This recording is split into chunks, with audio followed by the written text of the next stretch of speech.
मित्रांनो, ताडोबाच्या जंगलात जे आत्ताच मी सफारी केली, त्या सफारी दरम्यान मी हे अनुभवलेले विलक्षण आणि मन मोहून टाकणारे क्षण आहे.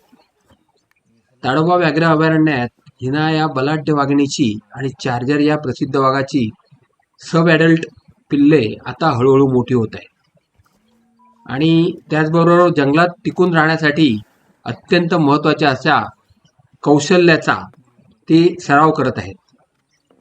आईकडून पाहिलेल्या प्रत्येक हालचालीची ते बारकाईने नक्कल करताना दिसत आहेत.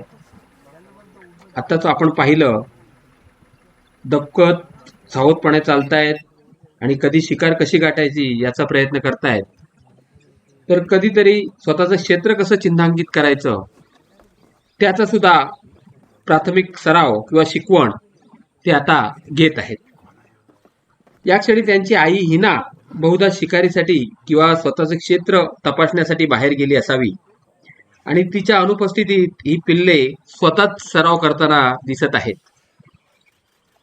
त्यांच्या प्रत्येक हालचालीत उत्सुकता, निरगसपणा आणि भविष्यात एक बलाढ्य शिकारी बनण्याची झलक स्पष्टपणे दिसत आहे.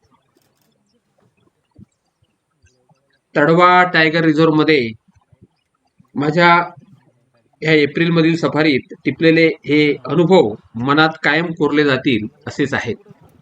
ही पहा, वाघिणीचा बच्चा आहे, तो कसा झडप मारतोय तिच्यावर, दुसऱ्या वाघिणीवर म्हणजे बच्चावर.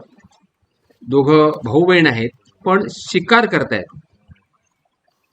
फेक हंटिंग आहे ही, म्हणजे प्रत्यक्षातली काही शिकार नाही आहे ही, पण उद्या कधी आपण जंगलात आता मोठे होणार आहोत, जंगलाचे राजे होणार आहोत, अशा वेळी आपल्याला शिकार करायची आहे.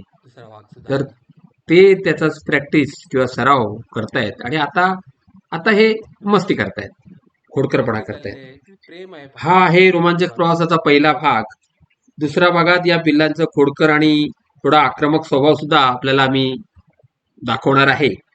तुम्हाला हा अनुभव कसा वाटला नक्की कमेंट करून सांगा. व्हिडिओ जर आवडला असेल तर लाईक करा, शेअर करा आणि सबस्क्राईब सुद्धा करा.